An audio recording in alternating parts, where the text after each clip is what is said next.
Baik, hari ini kita bicara mengenai, eee, kreativitas dan peradaban.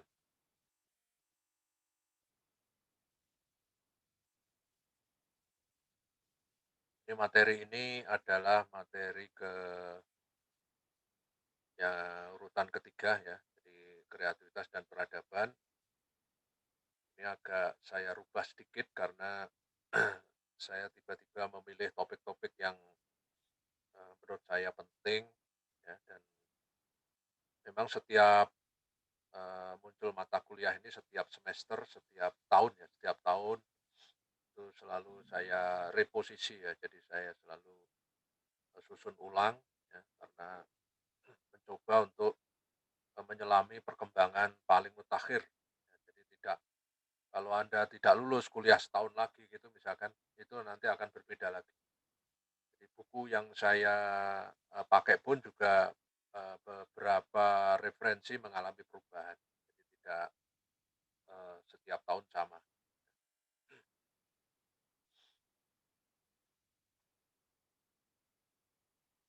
Oke, nanti setelah, kreativitas dan peradaban untuk, minggu berikutnya itu adalah kosmologi kreativitas. Terus kemudian teori kreativitas, saya kira ini juga penting karena ini untuk mengenal beberapa teori-teori utama dari kreativitas. Kemudian, karena ini arahnya ke magister pendidikan, maka saya perlu membicarakan proses kreatif dan proses belajar, ya, itu bedanya di mana, ya, atau persamaannya juga di mana, proses kreatif dan proses belajar. Atau bisa jadi proses kreatif itu juga disebut juga proses belajar di dalamnya juga ada proses kreatif. Kemudian yang ketujuh adalah bakat dan kreativitas. Nah, yang saya ingatkan kepada Anda adalah menyiapkan, kelompok ini, sesegera mungkin ya, tolong segera disusun kelompok anggotanya ya dan, dilaporkan ke grup, kelompok satu siapa saja, kelompok 2 siapa saja, kelompok 3 siapa, 4 siapa ya. Jadi silahkan segera dikirim ke grup, dalam minggu ini ya, dalam minggu ini, tolong dibentuk itu dan segera dipastikan dan segera menyusun, makalahnya dan, PPT-nya untuk nanti Anda gantian presentasi ya, secara berkelompok. Masing-masing kelompok saya beri waktu satu pertemuan ya, biar nanti ada tanya jawab yang lebih asik gitu. Ya, jadi tidak satu hari 2 kelompok itu nanti tergesa-gesa, kalau saya kira kalau satu kelompok, satu pertemuan cukup, representatif waktunya. Silakan saya tunggu. Saya kembali ke slide yang pertama, jadi saya ingin menunjukkan, apa itu, referensi yang, mungkin Anda perlukan ya. Jadi, eee, ada update lagi. Jadi yang pertama adalah, ini semuanya buku sudah diterjemahkan dalam bahasa Indonesia, dan bukunya relatif tebal, yaitu terutama ini Sejarah Umat Manusia, ya. Ini dari nenek moyang kita yang paling awal sampai era media sosial, sampai medsos. Karena itu bukunya ini tebal sekali. Ya ini kurang lebih ya di atas 500 halaman, 600, 700-an itu, tebal. Sejarah Umat Manusia. Syukur-syukur kalau Anda menyempatkan waktu membaca bukunya Arnold Toynbee, ya, Arnold Toynbee. Itu judulnya, apa itu, History of Mankind, ya, History of Mankind. Itu keren ya, buku itu, banyak menginspirasi saya buku itu, Arnold Toynbee. Tapi buku itu setahu saya belum ada di dalam edisi Indonesia, setahu saya ya. Mungkin sudah diterjemahkan, saya nggak ngerti. Tapi, buku itu kalau Anda baca akan memberikan perspektif yang, relatif komprehensif ya, komprehensif mengenai perjalanan sejarah, kebudayaan, ya, sejarah politik, ya, sejarah kekuasaan, di dunia ini ya, terutama menurut perspektifnya Toynbee, ya Toynbee itu sejarawan, paling top dunia ya, orang Inggris ini. Ya kali lain mungkin bukunya saya tunjukkan ke Anda. Jadi, saya kira untuk perkuliahan saya minta Anda kalau bisa mengusahakan membaca ini, Sejarah Umat Manusia. Di sini bukan menceritakan tentang manusia secara biologis ya, bukan manusia secara antropologis, tapi lebih bagaimana manusia sebagai makhluk homo sapien yang berpikir itu menghasilkan, peradaban, melahirkan peradaban, kebudayaan dan akhirnya melahirkan peradaban dari waktu ke waktu, mulai dari yang paling awal ya, yang bisa dicatat sampai hari ini ya, sampai peradaban medsos. Kemudian untuk melengkapi itu ada buku lagi yang tidak kalah menariknya yaitu judulnya The Invention of Yesterday. Ini bukunya dibiarkan dalam judul aslinya The Invention of Yesterday ya. Terus kemudian ada anak judul Sejarah 50.000 tahun budaya, konflik dan hubungan manusia. Ya, ini yang apa ya, yang melatar belakangi invention, temuan-temuan di sepanjang sejarah itu. Jadi kayak, piramid, di Mesir itu ternyata memang, kenapa dulu membangun piramid itu latar belakangnya memang adanya apa itu, kekuasaan di sana, ada kekuasaan. Terus kemudian di Yunani, di Mesopotamia dan seterusnya itu, eee, menceritakan bahwa, invensi-invensi, temuan-temuan manusia dari waktu ke waktu itu, pada dasarnya tidak bisa lepas dari, infrastruktur kekuasaan yang berlangsung saat itu. Ya, jadi kekuasaan di situ tidak harus dalam konteks kekuasaan politik ya. Jadi, juga kekuasaan dalam ilmu pengetahuan misalkan.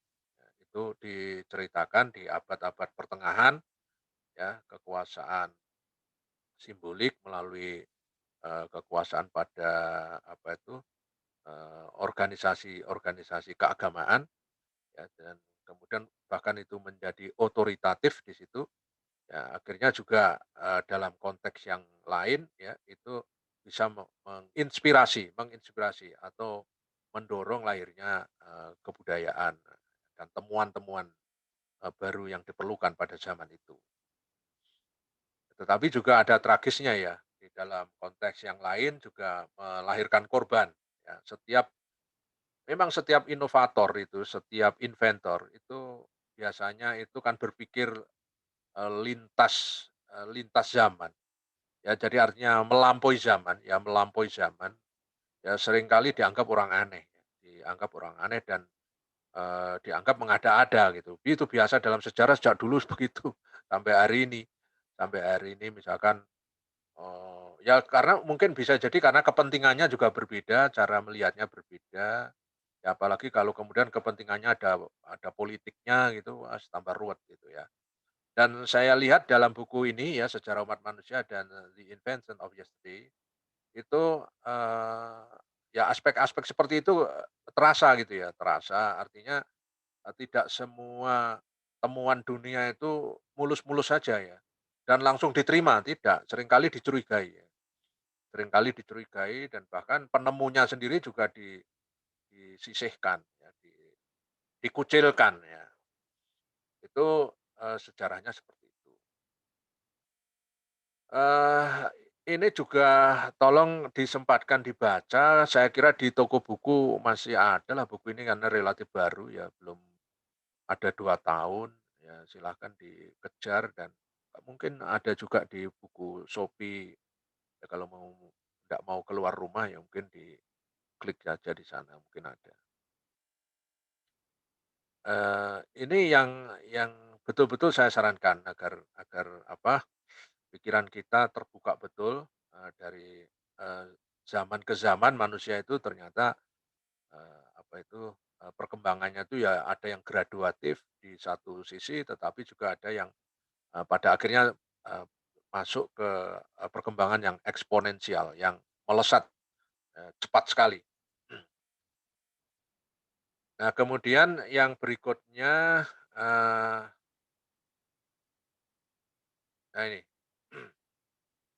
jadi buku yang kuning yang ini, saya dulu pernah menjumpai edisi cetak ulang ya, karena buku ini cetak ulang berkali-kali proses kreatif ini. Ini buku yang terbit kali pertama dalam edisi Indonesia, ya. Jadi, eee, barangkali penerbitnya malah sudah wassalamualaikum, penerbitnya sudah tidak begitu aktif. Jadi kali pertama dicetak itu tahun 1983 dalam edisi Indonesia itu, 83 ya. Jadi 83 itu ya awal-awal saya sekolah di S1 itu ya. Nah, dan buku ini, disusun dari buku Kreatif Proses karangannya Profesor, Bernstein Gislin dari Universitas Utah, Amerika Serikat ya, dan yang menarik memang di sini dia menceritakan proses kreatif mulai dari seniman, ilmuwan, ya, dan, eee, ya terutama seniman ilmuwan yang paling banyak di sini ya. Misalkan mulai dari, Albert Einstein ya, kemudian, ada pemusik hebat, abad klasik Eropa yaitu Wolfgang Amadeus Mozart, kemudian, Van Gogh, lalu,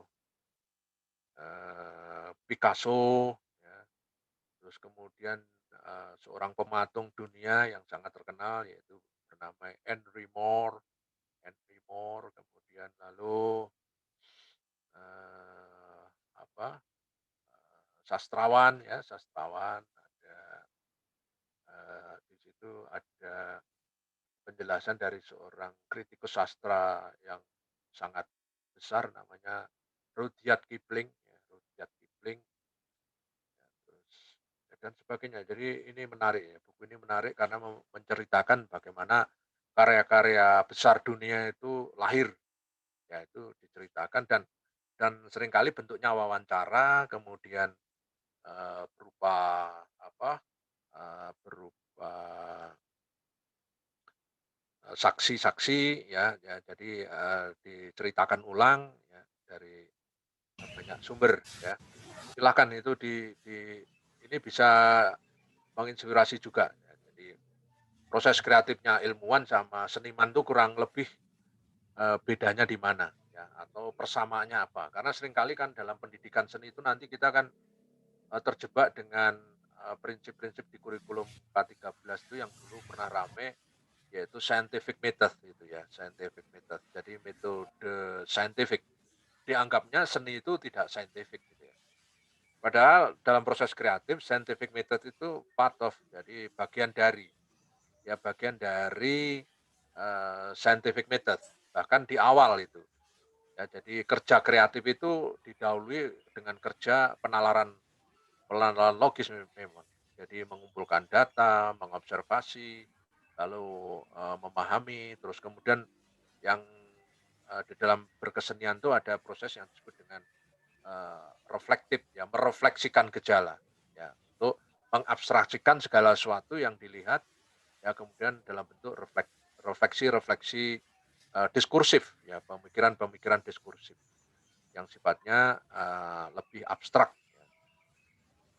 Nah di situ, kerja-kerja seni justru melampaui daripada kerja, keilmuan ya. Kemudian yang berikutnya buku yang, terjemahan juga, dari bukunya Walter Isaacson, ya ini buku bestseller ini ya, memang bestseller yaitu judulnya Innovators ya, Innovators. Ini buku yang cukup, apa itu ya, bukan cukup ya, sangat, otoritatif dan hasil riset yang luar biasa, yang menceritakan perkembangan terutama, kisah-kisah jenius di bidang, sains dan teknologi ya, dan ini akhirnya, sampai melahirkan, satu genealogi, rentetan dari perkembangan penemuan, komputer yang sehari-hari kita pakai ini ya. Jadi itu mulai dari komputer, lalu pemrograman, ya transistor, kemudian microchip, video game, internet, personal komputer, lalu perangkat lunak, daring, lalu web ya, World Wide Web, kemudian, dan yang lain ya sampai sampai dunia medsos itu. Itu, ada namanya timeline, eee, dari penemu itu, itu mulai diceritakan sejak, akhir 19 pertengahan pertengahan pertengahan abad 19 sampai abad 20 ya. Jadi pada ketika seorang, apa itu, seorang seperti Josh Bully ya, itu menemukan aljabar ya dalam konteks penemuan logis terutama dalam, ini embrio dari topologi ya dalam ilmu matematika itu ada kayak gitu. Kemudian sampai pada apa tuh, sampai pada, eee, penemuan dari misalkan, eee apa itu, Google ya, Google sampai ke komputer dari IBM, dan seterusnya. Itu, ceritanya ada di situ.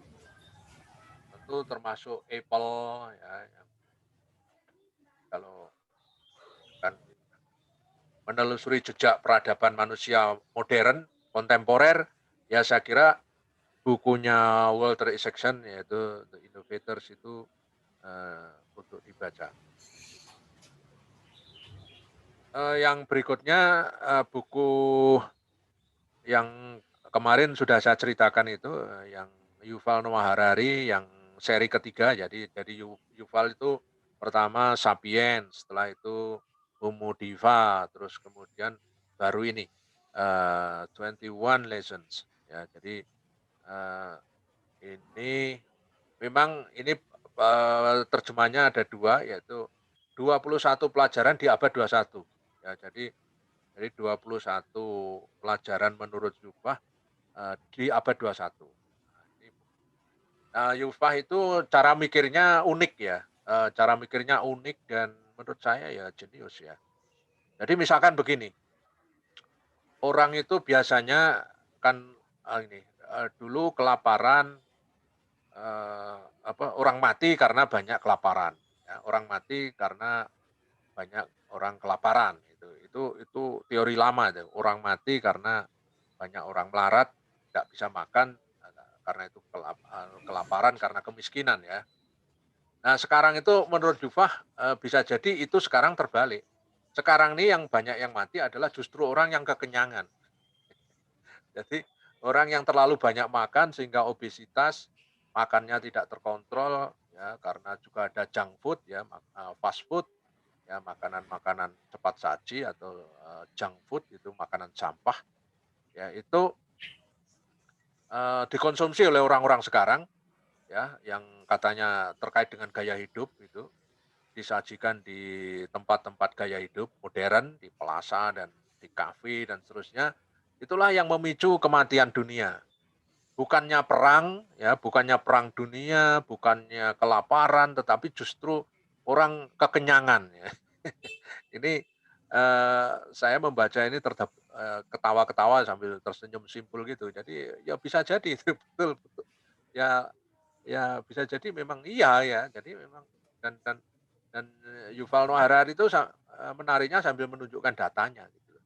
Jadi antara orang yang diberitakan karena kelaparan, karena kemiskinan ya, dan yang ini kelaparan karena kekenyangan itu. Ternyata jadi, isu tentang perang yang memusnahkan massal itu sekarang diganti dengan, eee, matinya itu karena ini. Kemudian juga ini termasuk isu COVID-19 itu misalkan.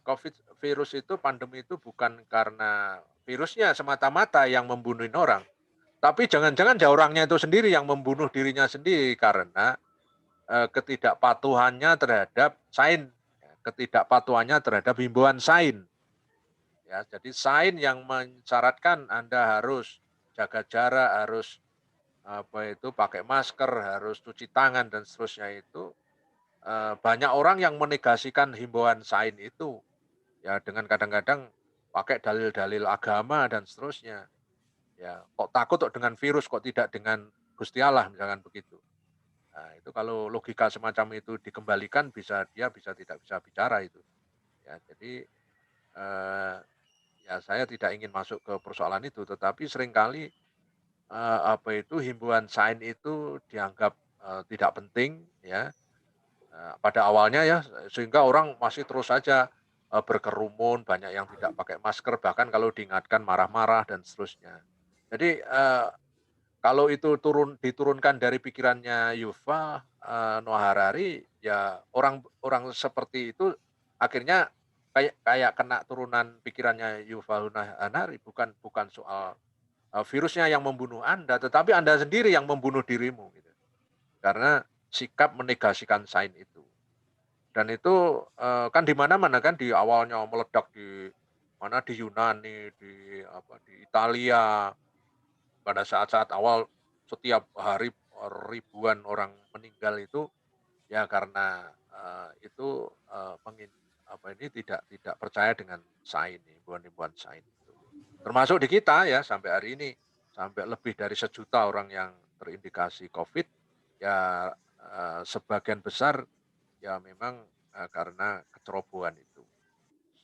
Ya, jadi ini yang menarik. Jadi buku Yuval Noah Harari itu termasuk nanti di dalam peradaban manusia modern itu. Ya, jadi misalkan begini, kalau dulu orang bodoh dianggap orang yang kurang banyak informasi, gitu ya. Eee, jadi makin banyak tidak tahu informasi, maka dia tidak tidak bodoh. Nah, Yuval dibalik itu. Justru sekarang ini orang berlimpah informasi menjadi linglung, menjadi bodoh. Karena apa? Karena dia sendiri terlalu informasi yang sampah pun itu ditelan gitu ya. Jadi terlalu banyak mengadop meng apa, me mengkonsumsi informasi yang sampah ya, junk information, ya itu menjadi penyakit pada dirinya. Ya justru ketika orang banyak membuka aplikasi, ada Instagram, ada YouTube, ada macam-macam, dan itu selalu diikuti, ya terus kemudian hal-hal yang sifatnya viral itu juga dibaca, terus kemudian bahkan dia ikut mengomentari sekalipun bukan kepakarannya, itu lama-lama menurut Dova itu menjadi tumpukan-tumpukan psikologis yang mengganggu, ya mengganggu akal sehat dari masyarakat dunia itu. Ya, jadi orang-orang semacam ini adalah orang yang justru ketika di dunia informasi yang mestinya bisa makin cerdas, makin bijak, tetapi justru makin destruktif. Nah, itu kritiknya dari Yuval itu. Nah, jadi ini saya kira buku yang sangat kuat sekali dalam konteks pemikiran ya, dan sudah dalam bahasa Indonesia ya. Jadi 21 Lessons. Oke, apakah ada yang pernah sudah membaca buku ini dari 5 buku yang saya tunjukkan?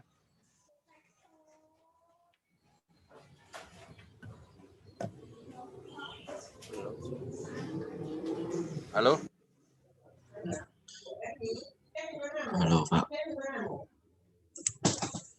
Halo? Ya, Pak. Ya, ada dari 5 buku yang saya tunjukkan, apakah ada yang sudah pernah dibaca? Belum. Belum, Mbak. Ya, silahkan dicari.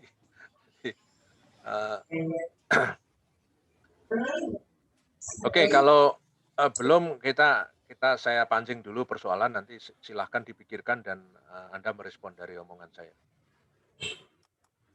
Jadi saya harus membedakan dulu pengertian dulu ya, dia berangkat dari pengertian kebudayaan dan peradaban. Jadi culture dan civilization ya, civilization.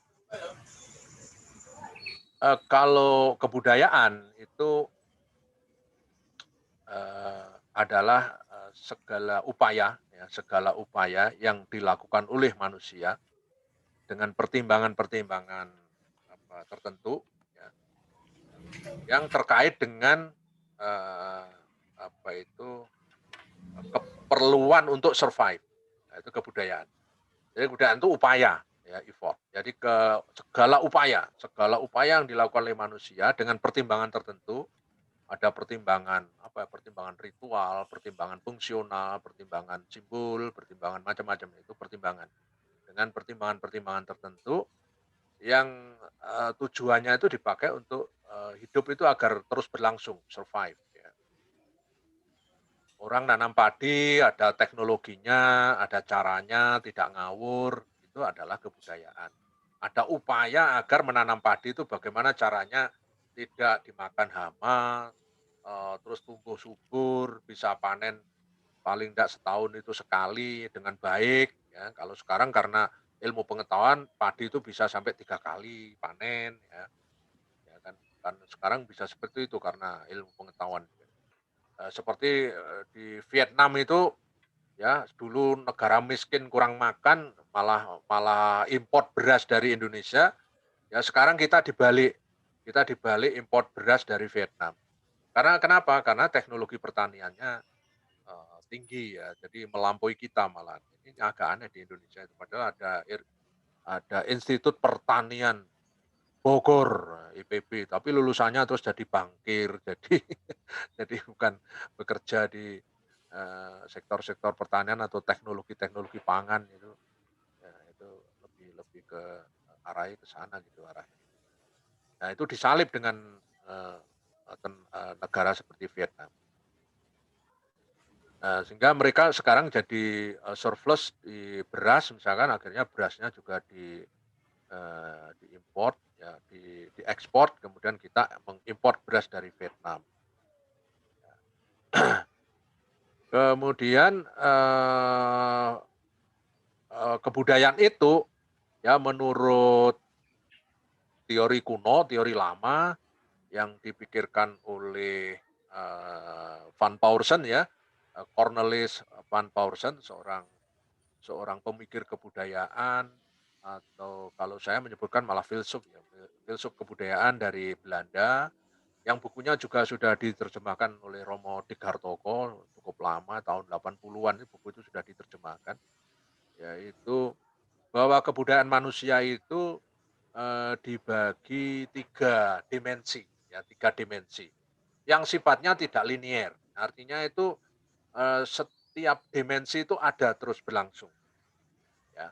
Jadi yang pertama, kebudayaan yang bersifat, ontologis ya, kebudayaan yang bersifat mitis, ya mitis. Ya itu kebudayaan yang bersumber dari, eee eee, perilaku mit ya. Jadi, kepercayaan terhadap sesuatu, yang metafisik, ya itu dijadikan sumber-sumber, kebudayaan.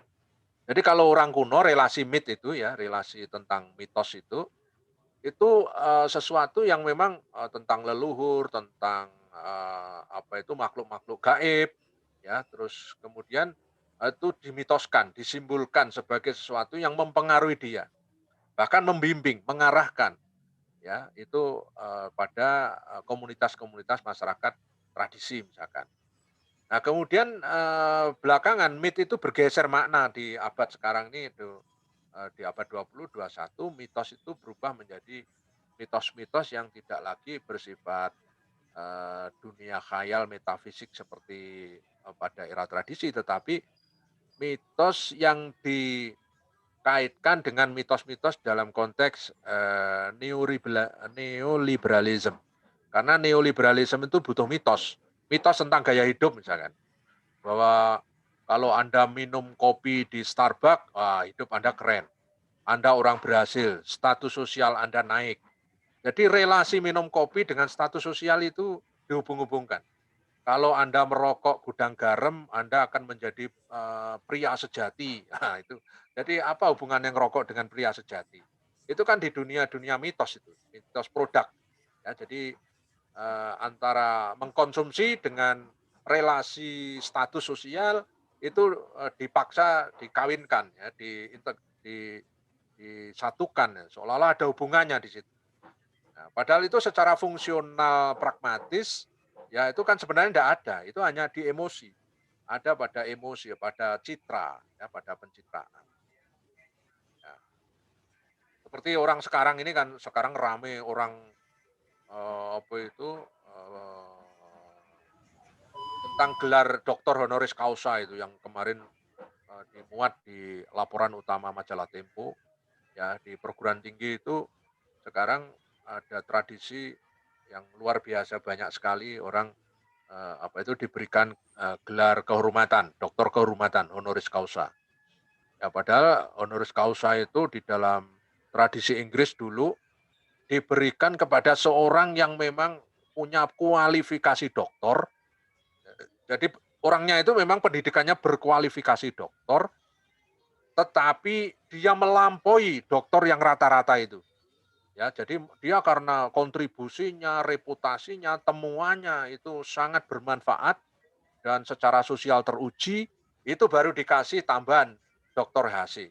Jadi Doktor HC itu kalau dulu di awal-awal di Inggris dan mungkin sampai sekarang ya itu orang pertama yang reputasinya doktor, artinya pendidikan kualifikasinya memang dia doktor atau PhD. Tetapi bukan sembarang dokter, tetapi dokter yang punya kelas, yang punya inovasi dan apa temuan yang luar biasa di situ. Maka perguruan tinggi patut menghargai itu. Ya, ialah yang patut menyandang Doktor HC. Nah, kemudian terus bergeser ke tradisi apa Amerika, ya. Di Amerika itu bukan saja orang yang sudah bergelar doktor, tetapi orang yang tidak sekolah pun, artinya orang yang tidak mendapatkan pendidikan formal, tetapi karena kontribusinya, temuannya, dan produksinya itu memang diakui ada eh, manfaat yang luar biasa, ya itu bisa berhak untuk mendapatkan gelar doktor HC, doktor honoris causa. Ya.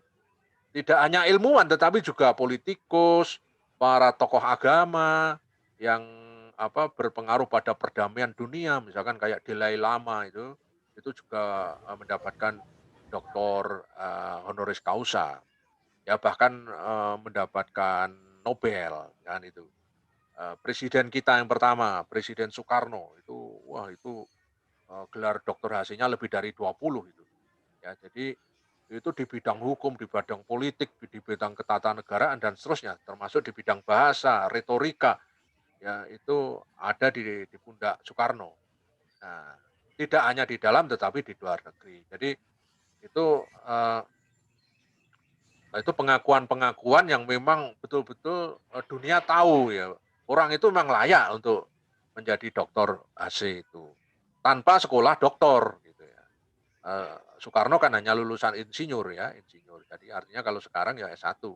Tapi insinyur zaman dulu kan lain dengan insinyur zaman sekarang kan. Zaman dulu dididik langsung orang-orang kolonial, orang-orang Belanda sehingga sangat ketat ya. Nah, itu juga akhirnya gelar itu menjadi mitos. Gelar itu menjadi mit saja kalau gelar itu diperebutkan tanpa ada prestasi, ada rekognisi, itu akhirnya menjadi mitos saja. Jadi kalau kita terjebak mitos, katanya si Roland Barthes ya, pemikir Perancis, Roland Barthes itu kan buat buku judulnya Myths ya, Myths. Ya. Nah, buku ini juga sudah ada di dalam edisi bahasa Indonesia, Myths.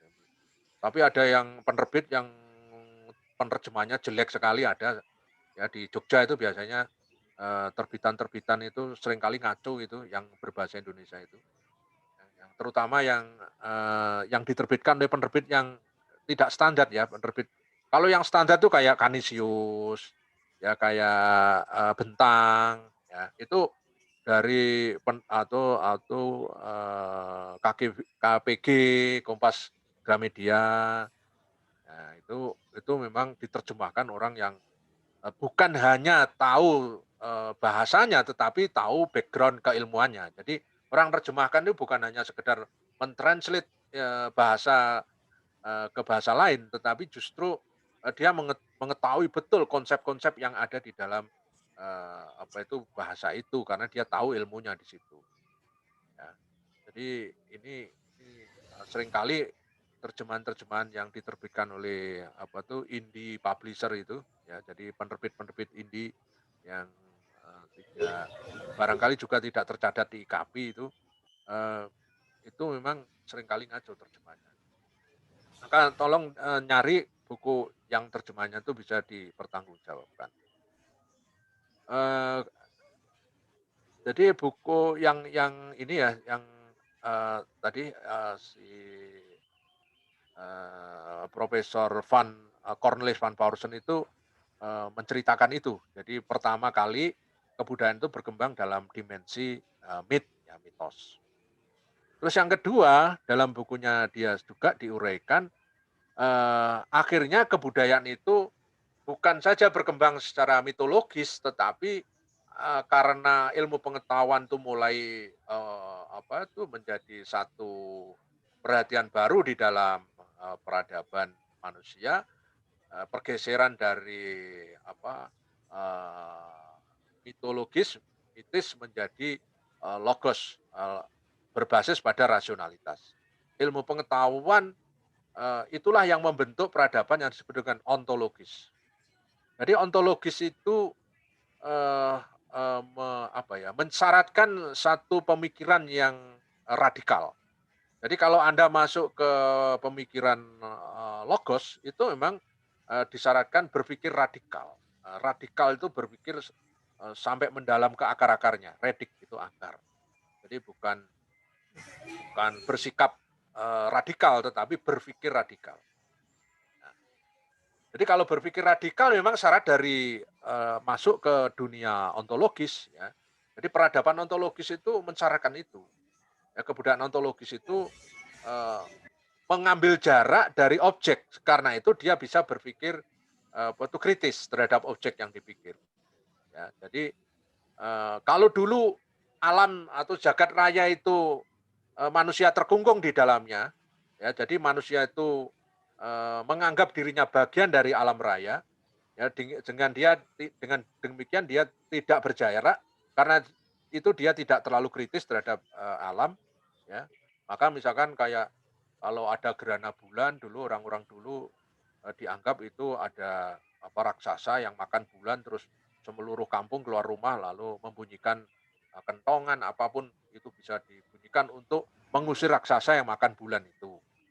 Ya, itu karena mereka tercekam oleh gejala semesta, ya, sehingga dia tidak bisa memikirkan logikanya apa, itu dia belum belum nyampe di sana, ya. Karena itu alam itu menjadi apa itu, dia terbingkai oleh kekuatan semesta itu. Nah, begitu masuk ke ontologis, itu kemudian mengambil jarak, ya, jadi ada jarak. Alam itu berjarak dengan manusia. Manusia dengan akal pikirannya itu lalu bisa menerjemahkan, bisa membaca apa yang sesungguhnya terjadi di gerhana itu, ya. Nah, itu yang kemudian nalar-nalar ontologis itulah yang kemudian bisa menjelaskan secara detail, secara logika, karena sains tadi, ya, karena sains. Termasuk Covid misalkan, itu kalau penalarnya ke mitos, ya kita tidak ketemu. Ya, begitu dinalarkan secara ontologis, nah baru sains akhirnya berpikir tentang vaksin dan seterusnya, itu karena sains. Ini ini menurut Van Paursen kira-kira begitu. Jadi kebudayaan ontologis itu kebudayaan kritis, kebudayaan yang memikirkan segala sesuatu dengan sistematis berbasis data, ya, yang akhirnya temuan-temuannya itu bisa dipertanggungjawabkan karena ada metode tadi, ada metodologinya. Ya, jadi ilmu pengetahuan bergerak atas dasar metodologi yang tepat di situ. Sehingga kalau salah itu nanti akan ada bisa bisa melihat metodenya seperti apa. Jadi ada alat untuk mengevaluasi apa ini temuan-temuan. ada di dalam dunia ilmu pengetahuan itu. Dan yang terakhir, menurut Van Paulsen, kebudayaan itu adalah disebut dengan kebudayaan fungsional. Jadi mitis, ontologis, fungsional. Kebudayaan fungsional itu kebudayaan sekarang ini ya, kebudayaan fungsional adalah kebudayaan di mana setiap orang, setiap individu itu dianggap sebagai nukleus kebudayaan. Jadi kita individu itu entah berapa persen kontribusi kita terhadap lingkungan kita, ya kita ini dianggap memiliki fungsi secara individu itu. Betapapun sangat kecilnya kita, ya itu masing-masing individu itu sesungguhnya adalah nukleus. Ya nukleus yang bisa berbiak, bisa memecah. Ya logikanya seorang itu memiliki kemampuan, memiliki keinginan, memiliki dalam tanda kutip kreativitas, ya karena itu dia bisa berbuah pada akhirnya, ya. Jadi itu apa itu hari ini. Jadi manusia hari ini itu dilihat lebih kepada kontribusi masing-masing individunya itu. Ya, jadi bukan bukan yang seorang yang berkontribusi dalam peradaban bukan selalu seorang tokoh di situ, tetapi orang per orang sesungguhnya memiliki kontribusi. Ya. Jadi ini kok rame di mana ya ini ya pusat ramenya ini. Tolong yang mic-nya Josia, ini Josia. ya. Wong wis bolak-balik ngikuti ini kok ya ora anu ya. Oke, tolong dimatikan. Oke, jadi fungsional itu begitu, masing-masing individu ada peran-peran sosialnya, ya. Karena itu Anda tidak perlu gelisah ya, bahwa masing-masing Anda itu sebenarnya kalau mau ubah sithik aja, ya apalagi Anda berpendidikan di pascasarjana, itu mestinya harus ada kontribusi, ya. Ada kontribusi, betapapun mungkin masih sangat kecil, tetapi menurut teorinya Van Paulsen, itu pada akhirnya kalau itu terus dilakukan secara konsisten, ya pasti ada sesuatu yang bermakna pada akhirnya. Nah, itu kan kayak seperti siapa itu bukunya si eh, ada istilah biofili dan nekrofili ya.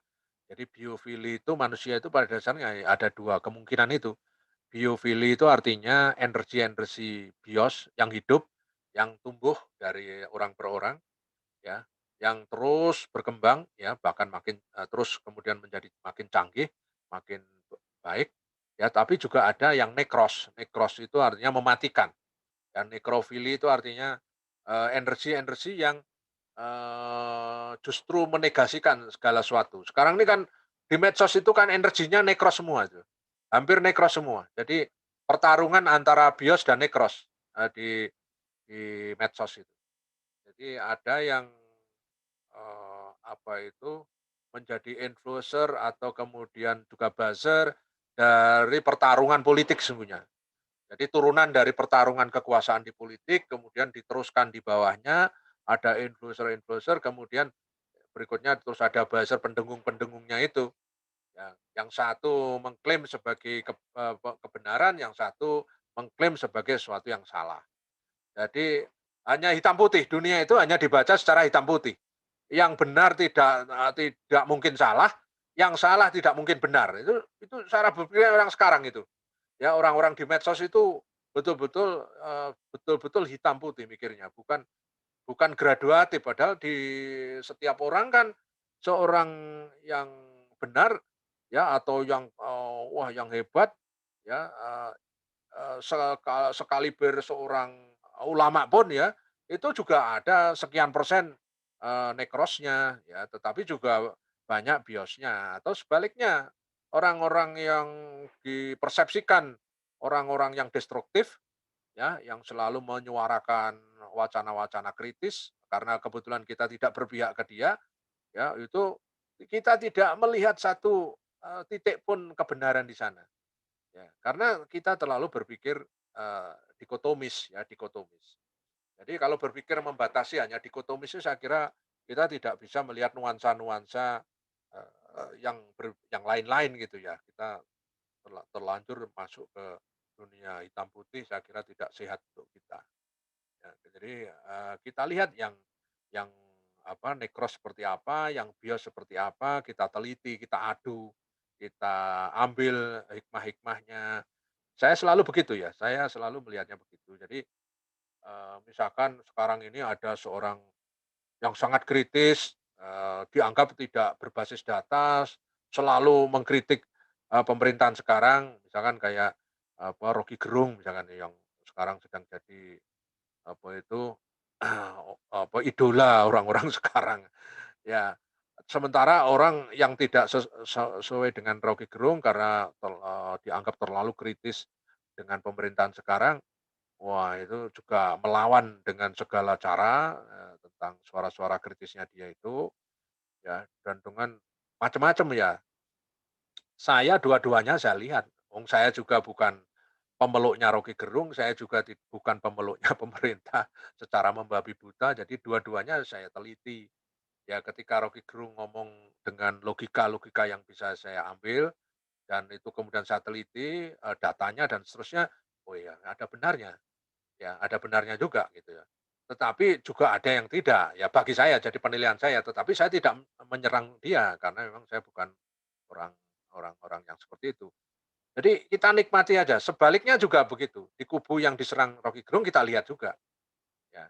Lalu kita lihat apa yang dia yang ingin dikonfirmasi dari kritik-kritik publik itu.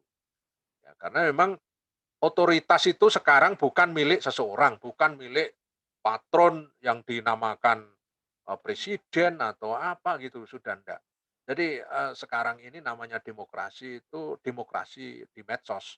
Kita harus cerdas itu. Makanya, kembali kepada pendapatnya Yuval Noah Harari, ya bahwa orang sekarang itu bisa jadi mati karena medsos, karena tidak mampu mengontrol dirinya, mengolah informasi itu secara cerdas. Ya, secara cerdas dan betul-betul ada kebijakan di situ, menarik hikmah dari apa yang yang diketahui bukan bukan hanya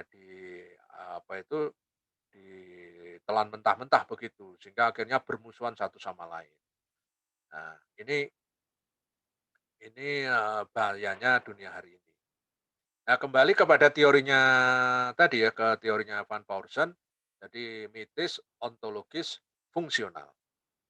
Nah, sekarang, saya akan tambahkan sedikit, berbanding lurus dengan teorinya Van Paulsen, saya ngutip lagi teori yang juga kurang lebih ya agak lama begitu yang dipublikasikan tahun 80-an awal begitu dari orang Indonesia namanya Profesor Kunchoro-Ningrat gitu.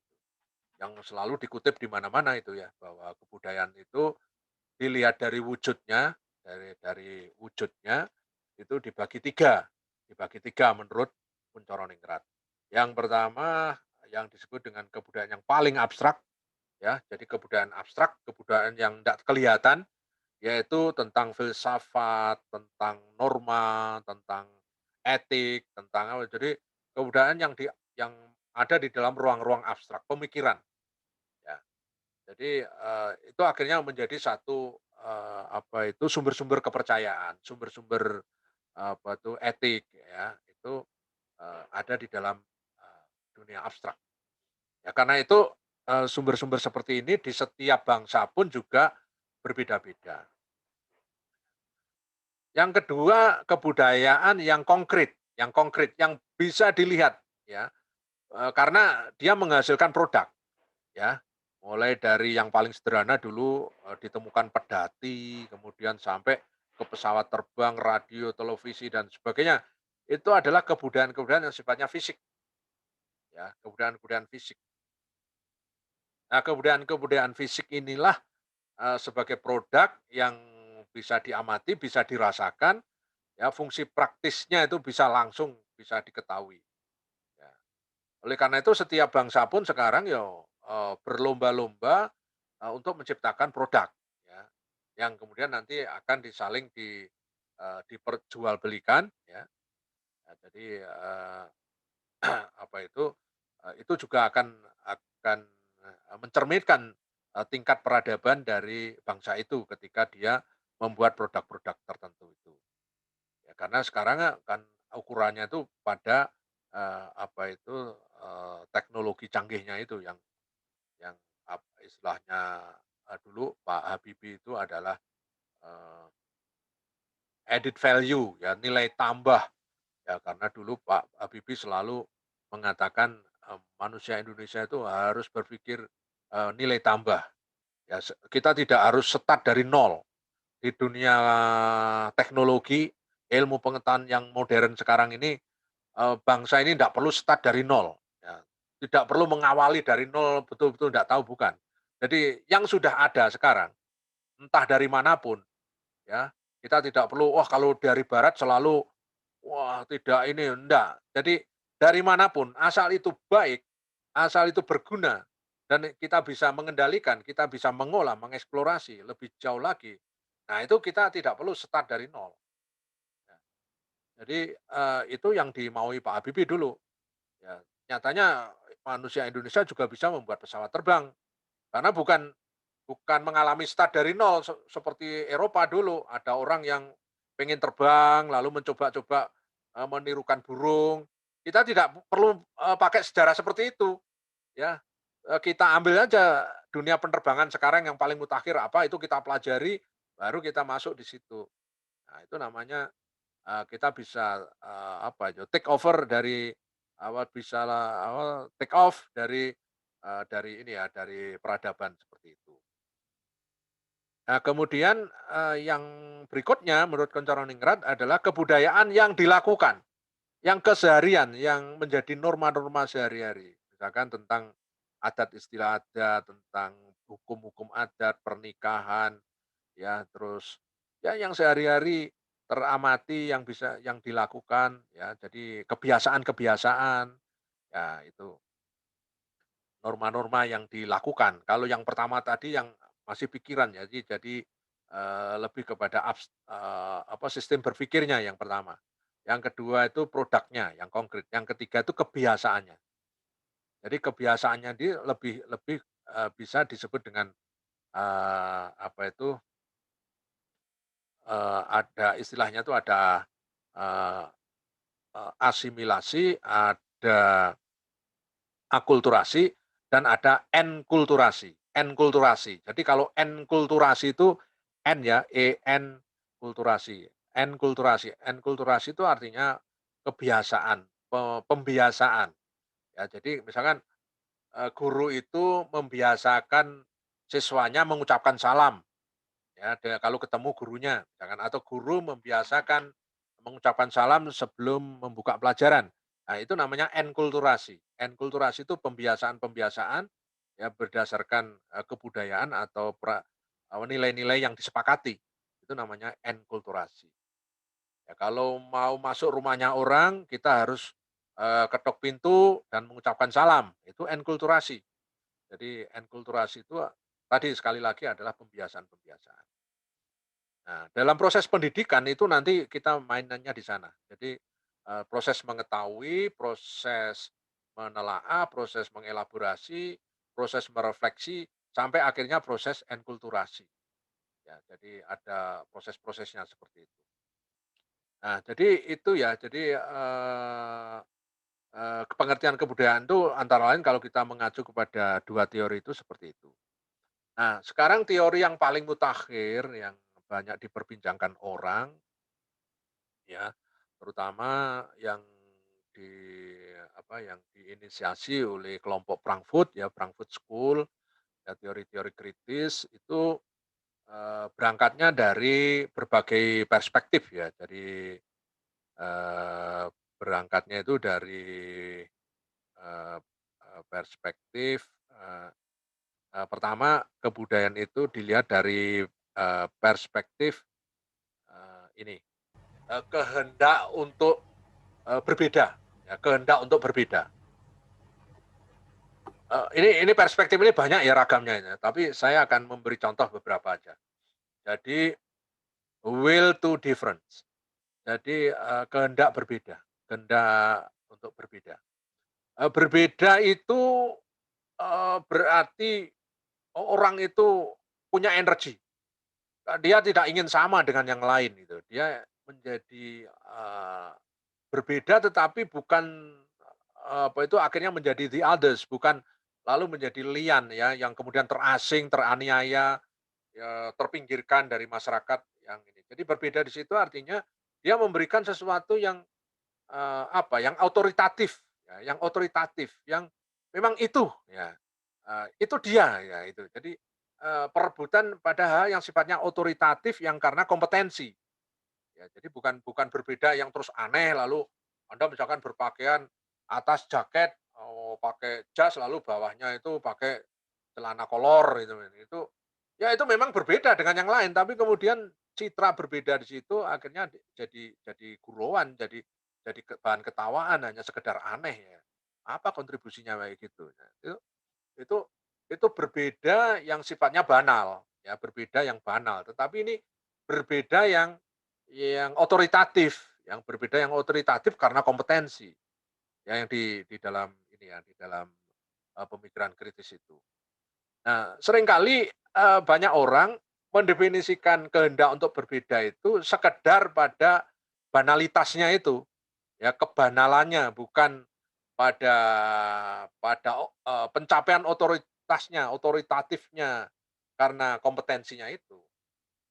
Nah ini yang, dikritik. Nah, kebudayaan hari ini adalah kebudayaan yang memproduksi, otoritatif-otoritatif baru, karena individu-individu yang sekarang ini, dimungkinkan oleh infrastruktur ilmu pengetahuan yang sangat terbuka, ya. Sehingga tidak lagi otoritas tentang ilmu pengetahuan itu milik universitas, ya, milik seorang guru besar, enggak sekarang.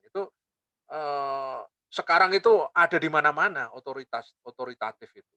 Bahkan sekarang malah kayak, guru besar itu, malah dikritisi oleh orang semacam misalkan, Pierre Bourdieu ya, Pierre Bourdieu seorang sosiolog dari Prancis. Pierre Bourdieu itu mengkritik tentang, praktek universitas di Prancis terutama dan Eropa pada umumnya, bahwa itu melahirkan satu apa, pseudo itu otoritatif. Jadi otoritas yang semu. Ini, jadi otoritas yang semu. Jadi, dia betul-betul, melakukan, autokritik karena dia sendiri orang di sana ya. Jadi, pseudo otoritatif.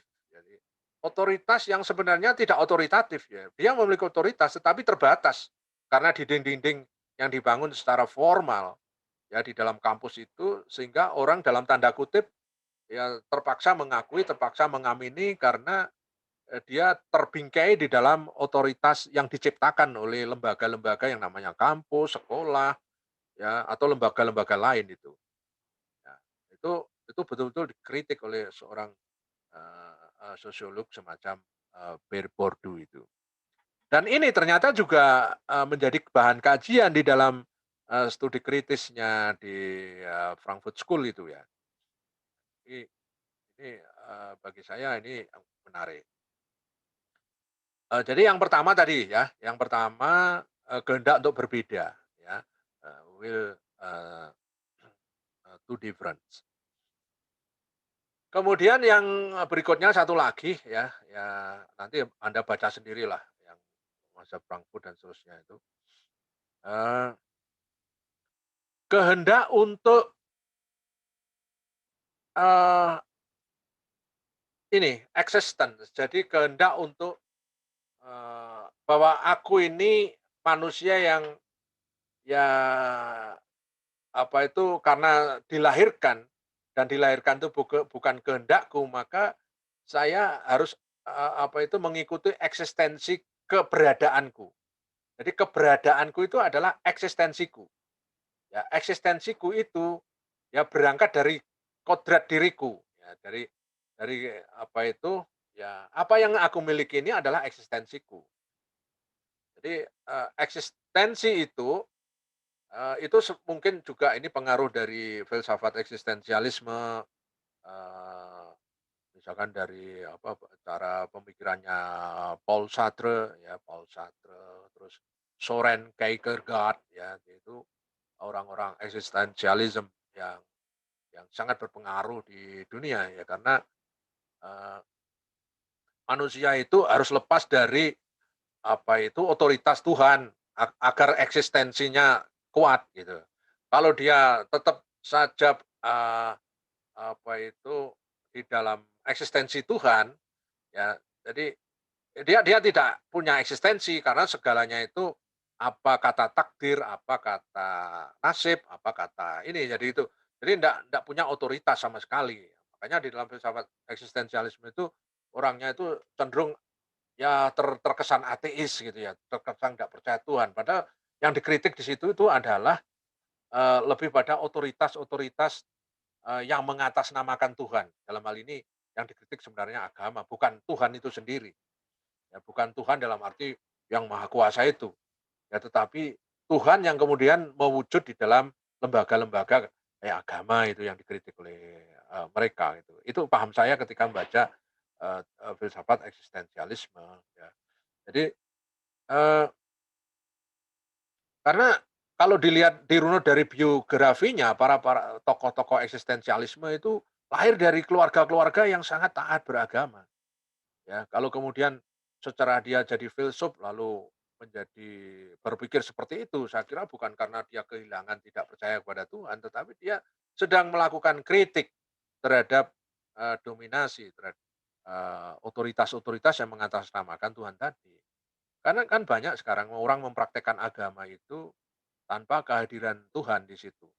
Nah, dianggap dia itu yang menjadi otoritas melampaui Tuhan itu sendiri, mengkafir surga neraka, menyalahkan orang lain, mengkafirkan orang lain, itu kan kayaknya itu dia Tuhan gitu ya. Dia dia merasa dia, lebih penting dari Tuhan itu sendiri, dari melampaui ya. Nah, orang-orang kayak gitu yang dikritik di dalam, Frankfurt School karena, eee, sekarang ini manusia itu betapapun kecilnya, betapapun dianggap Eee apa itu kalau istilahnya Rocky Gerung itu apa itu, dungu ya, betapapun dungunya itu, eee, dia sebenarnya punya kehendak, punya punya ini ya, punya eksistensi ya, punya eksistensi.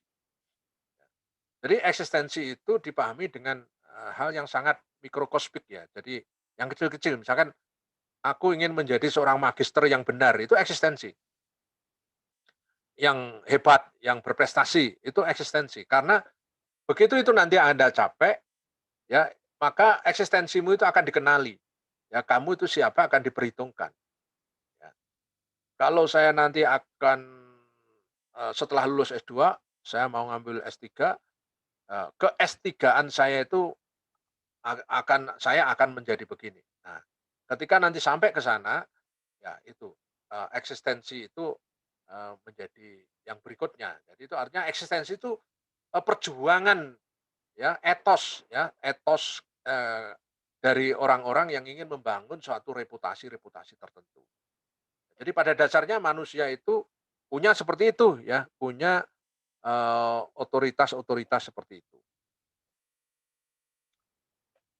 Oke, kemudian, itu ya ternyata pengertian, kebudayaan seperti itu ya. Jadi, silahkan nanti di dalam teori-teori yang modern yang hari ini banyak diperdebatkan itu sampai termasuk tadi soal tradisi itu juga dibicarakan, apa sih yang dimaksud tradisi itu, ya.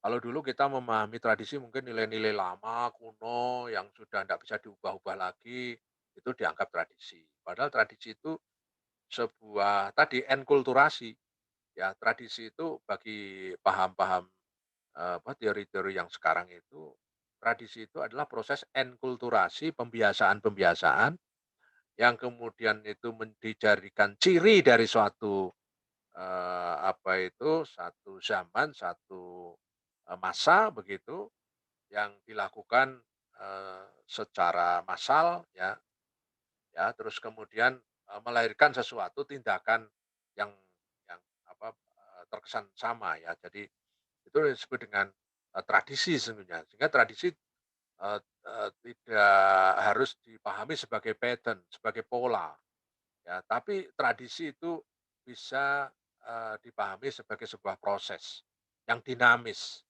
ya. Maka kemudian sekarang ini kan, Prof. Bambang Sugiarto misalkan membuat buku judulnya Kebudayaan dalam Posisi Post Tradisi, ya. Saya nggak tahu apakah sudah ada yang membaca bukunya Prof. Bambang yang baru baru belum belum lama terbitnya, belum, ya kira-kira setahunan lah, ya mungkin belum ada setahun.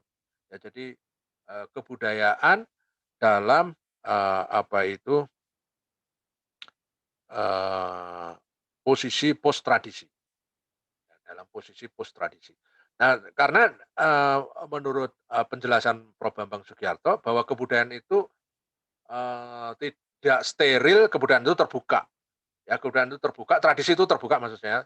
Tradisi itu harus kita sikapi secara terbuka sehingga dia menjadi, alat negosiasi kita, berdialog dengan tradisi yang lain, ya. Jadi apa yang kita kita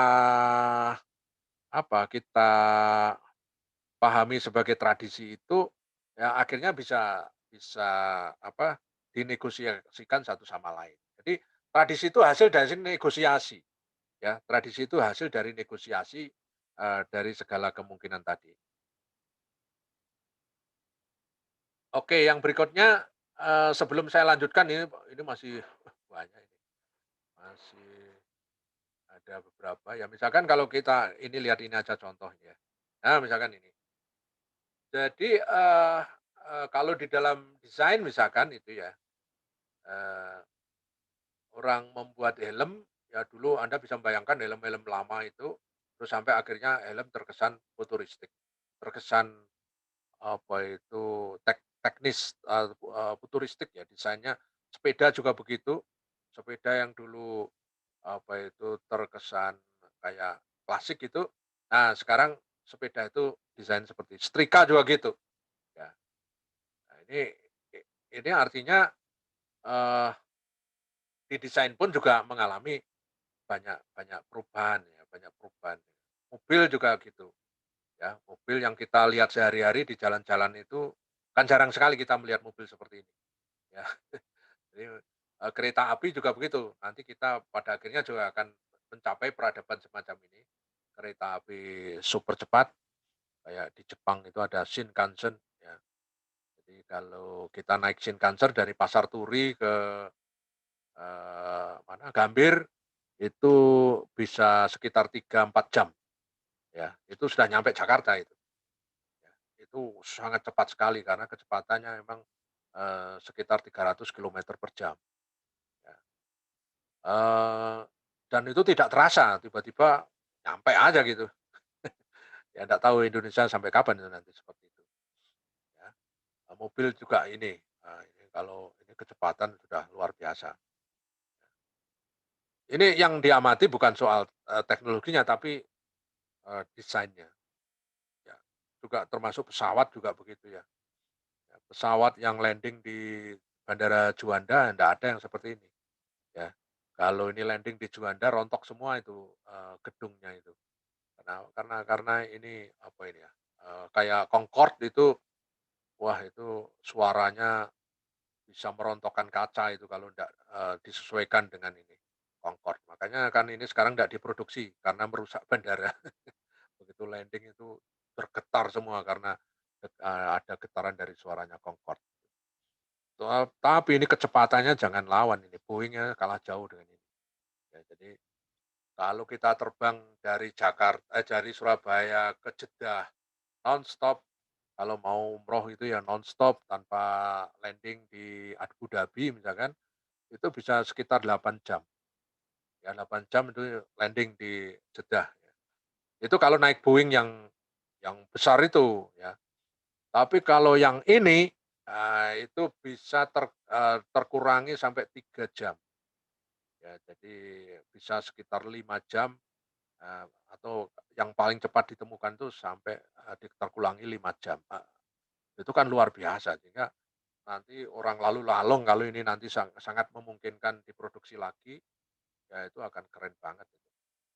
Jadi, jarak itu menjadi sudah tidak ada lagi. Nah, di dunia arsitektur juga begitu, ya. Kalau Anda bayangkan setelah melihat gedung kampus kita misalkan UNESA gitu. Setelah lihat ini itu kan betapa wah, perbedaannya sangat terasa sekali ya. Jadi seorang arsitek di sini sudah out of the box di dalam menaklukkan ruang, membuat garis, menghadirkan massa, menghadirkan apa itu, estetikanya, artistikanya itu kuat banget gitu ya. Sehingga, eee, ini kalau ini misalkan Anda bayangkan itu sebagai gedung rektorat Universitas, Negeri Surabaya itu, wah itu saya yakin lewat itu sambil, tercengang begitu ya. Nah, jadi kembali lagi kepada soal-soal ini tadi ya. Jadi ini bukti-bukti aja betapa orang sekarang tuh mikirnya sudah sangat bukan linear lagi, tapi out of the box yang memanfaatkan, apa itu tadi, yang dikutip oleh Pak Habibie, kita tidak berangkat dari titik nol, kreativitas sekarang, nilai tambah sekarang itu bisa memanfaatkan dengan merujuk, merefer pada apa yang sudah ditemukan pada kebudayaan sebelumnya. Prof. Bambang Sugiarto dalam bukunya Post Tradisi juga begitu. Jadi kita bisa menegosiasikan apa yang kita miliki dengan, mereposisi ya kita sendiri dengan hasil dari negosiasi dari, tradisi-tradisi yang lain di luar diri kita. Ya itu sangat dimungkinkan di hari ini. Ya jadi, kreativitas itu, di hari ini tuh berpola seperti itu ya. Jadi harus harus inklusif tidak eksklusif. Kreativitas itu dalam konteks peradaban, harus dipikirkan secara inklusif, terbuka, ya. Itu yang saya kira, perlu di direnungkan. Ya, ini saya kasih waktu untuk menanggapi atau bertanya atau mengkritisi silakan. Eh, iya Pak, saya akhirnya kayak ngomongin kreativitas dan sebagainya itu masih agak mengawang-awang, membayangkan bentuknya. Ada bentuknya atau enggak sebetulnya juga nggak tahu juga sih. Tapi kayak terus karena bentuknya sangat cair gitu, dia masuk ke banyak aspek atau banyak sektor. Terus kerjanya sebetulnya juga banyak menjadi yes kayak semacam tidak terduga gitu dan sebagainya karena bisa bentuknya berkolaborasi lalu ada apa ya seperti akumulasi dari pengetahuan terus memunculkan apa dan sebagainya. Karena terus ya kalau membayangkan bentuk konkretnya akhirnya oh seperti ini loh kreativitas dan sebagainya itu susah. Tapi lebih lanjut lagi itu seperti akhirnya apa sih yang benar-benar kan ada kalau kalau kalau ngomongin tentang beberapa jenis ya apa ya ya semacam ada kreativitas terus kecerdasan intelijensi dan sebagainya gitu kalau ngomongin itu semua kan sebetulnya menjadi satu konstelasi yang itu membentuk kreativitas tapi terus mengapa sih kok dibagi-bagi dan dipilah-pilah sedemikian gitu pilah-pilah lebih lanjut gitu padahal kalau ngomongin ke kreativitas oke semuanya semua akan mengarah dan muaranya menjadi apa ya menjadi hal yang digunakan sebagai pertimbangan untuk kemudian menghasilkan keputusan yang kreatif atau ya hal-hal seperti itu. Yang saya pikirkan seperti itu Pak dan ya mungkin sedikit bingungannya ya Pak di sana. Kenapa harus dipilah lagi? Kenapa harus dijadikan banyak istilah dan sebagainya? Padahal kalau muaranya juga sama saja sepenangkapan saya. Gitu Pak. Terima kasih. Ya, kalau kita belajar teori, memang salah satu tugas teori itu adalah mengklasifikasi, memberikan satu argumentasi untuk menunjukkan satu progres. Jadi, memang kalau kalau kita memahami sekarang, ya sekarang ini ya, posisi kita kan sekarang, maka kita bisa saja bersikap seperti yang Anda lakukan seperti itu. Tetapi dalam posisi kita belajar memahami, perjalanan, peradaban manusia dalam konteks kreativitas, yaitu akhirnya ada pola-pola, ada semacam, kecenderungan-kecenderungan yang oleh para ilmuwan itu akhirnya diteorisasikan ya, diklasifikasikan begitu. Misalkan yang dilakukan oleh Van Paursen tadi harus mulai etis, ontologis, fungsional, oleh si Kuncoro Ningrat dari apa itu yang bersifat abstrak, lalu fisik, kebiasaan. Nah, itu adalah sudut pandang dari seorang eee eee, teoritisi atau seorang ilmuwan ketika melihat suatu proses yang sangat panjang berabad-abad, kemudian dia mencari pola, kecenderungan-kecenderungan. Nah, itu untuk membantu ya, membantu kita sebenarnya, membantu kita, dalam rangka memahami perjalanan hidup manusia yang sangat panjang seperti yang dilakukan, Yuval Noah Harari sama, ya cuma Yuval Noah Harari itu, membahasnya berdasarkan ini ya, berdasarkan, logika time series ya. Jadi, perjalanan waktu yang kemudian lalu dibedah, terus dihubungkan dengan, manusia sekarang. Jadi, kayak yang seringkali diomongkan di dalam, dunia politik misalkan, bahwa, sejarah itu selalu berulang ya. Berulang di sini bukan copy paste, tetapi berulang di situ bisa berulang dalam konteks, misalkan, dalam konteks, pikiran, dalam konteks nilai, ya. Jadi tidak berulang sama persis, ya kan, eee kayak pemerintahan sekarang itu bisa jadi, misalkan sering dikatakan pemerintahan yang anti kritik misalkan itu. Itu kalau orang sejarawan bisa menunjukkan apa betul itu anti kritik dan kalau memang betul seperti itu, ada contoh di dalam sejarah dulu seperti ini. Nah, itu kayaknya sejarah berulang, tetapi berulangnya itu punya apa itu, relativitas waktu yang berbeda.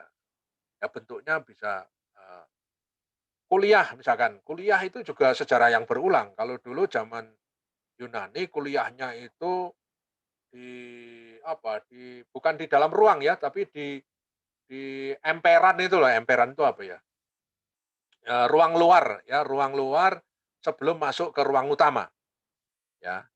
Eee makanya, dalam sejarah Yunani kuno itu ada istilah Stovia, ya bukan stov ya, eee Sophis ya, Sophis, Sophia ya, Sophia.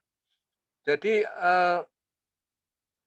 dia itu belajarnya itu kalau, datang ke rumahnya Platon ya, jadi, kalau orang Indonesia nyebutnya Plato ya, tapi istilah Yunani yang betul itu Platon, ya Platon. Ya terus, Plato itu karena kebiasaan orang Belanda, karena kita banyak, dijajah Belanda mengikuti, lidah Belanda, Plato. Ya, kalau orang barat rata-rata menyebutnya Platon, ya tun, ya, karena itu diambil dari aslinya Platon. Nah, itu belajarnya ya di emperan begitu, kemudian Aristoteles datang ke Plato, ya belajar di depan rumahnya gitu. Kadang-kadang di taman, ya di, ruang terbuka, itu caranya begitu. Tetapi di situ ada pola di situ, ada guru, ada murid, ada dosen, ada mahasiswa. Nah, kemudian secara repetitif pengulangan yang tentu berubah, ada transformasi, dipraktekkan di mana-mana. Ya, jadi apa yang, perkuliahan itu sebenarnya juga pola-pola yang berulang. Nah, memang itu kalau dilihat dari sekarang itu kita bisa bisa mengambil sikap seperti itu. Tetapi lagi-lagi teori-teori itu bertugas untuk memang untuk, seperti itu mengklasifikasi, memberikan satu cara pandang agar, perjalanan yang begitu panjang itu bisa mudah dipahami. Nah, nanti di dalam apa ya, eee, terutama nanti kita belajar tentang, eee sejarah kesenian ya, sejarah kesenian dalam konteks kreativitas dan ini jarang sekali dibahas oleh orang, malah orang psikologi yang banyak membahas kreativitas di dalam seni itu, ya. Jadi orang seni sendiri sering, sangat jarang membicarakan kreativitas di dalam, seni itu. Kita seringkali terjebak pada fungsi seni, nilai-nilainya, lalu cara kerjanya, kontribusi dan seterusnya. Tapi proses kreasi seni itu sendiri, hampir luput dari kajian seni. Ya, kalau tidak ada psikologi barangkali juga tidak pernah dipahami itu. Ya, psikologi eh, itu memperluas dari pemahaman kita terhadap apa itu karya-karya maestro-maestro yang bisa kita pahami proses penciptaannya. Misalkan kenapa sih Picasso itu bukan Picasso, Rembrandt itu kok Rembrandt, Leonardo da Vinci itu misalkan kenapa dia itu sangat tertarik dengan figur-figur yang sifatnya eee, apa ini feminin. Ya. Jadi ada penelitian, Leonardo itu ketika membuat figur-figur laki pun itu secara psikologis dia itu terbayang oleh sifat-sifat feminitas. Karena ternyata si Picasso itu sejak kecil sudah ditinggal meninggal ibunya. Jadi ibaratnya itu dia tidak kenal figur ibu. Sehingga apa itu bayangan pada hidupnya sehari-hari itu membayangkan seorang ibu. Maka juga ada hipotesis tentang apa Mona Lisa itu ya, lukisan Mona Lisa itu juga eee, adalah dunia bawah sadar Picasso ketika merindukan sosok wanita yang dalam hal ini namanya ibu. Ya. Tapi kalau kita melihat sejarah seni rupa, itu jawaban-jawaban seperti itu tidak ada. Jadi lebih melihat sebagai sebuah karya Picasso, Mona Lisa ini diciptakan tahun ini. Mona Lisa adalah dugaannya adalah seorang perempuan terhormat, perempuan ningrat di Medici dan seterusnya itu di buku sejarah seni rupa bicaranya begitu. Tapi begitu kita melihat hasil riset dari ahli-ahli psikologis terutama psikoanalisis itu lebih memperkaya karena melihat dari aspek internalnya Picasso. Ya itu, respon saya. Mungkin Pak, yang lain atau mungkin Anda punya ya, ada respon balik, silakan. ada sedikit hal lagi kayak karena kalau ngomongin kreativitas dan sebagainya itu selalu apa ya, awalnya saya masuk dengan mengasosiasikan itu ada dalam pikiran. Saat ada dalam pikiran dan ada dalam kepala, saya membayangkan bahwasanya ada satu bagian di otak atau lapisan gitu yang memang secara khusus memproses itu.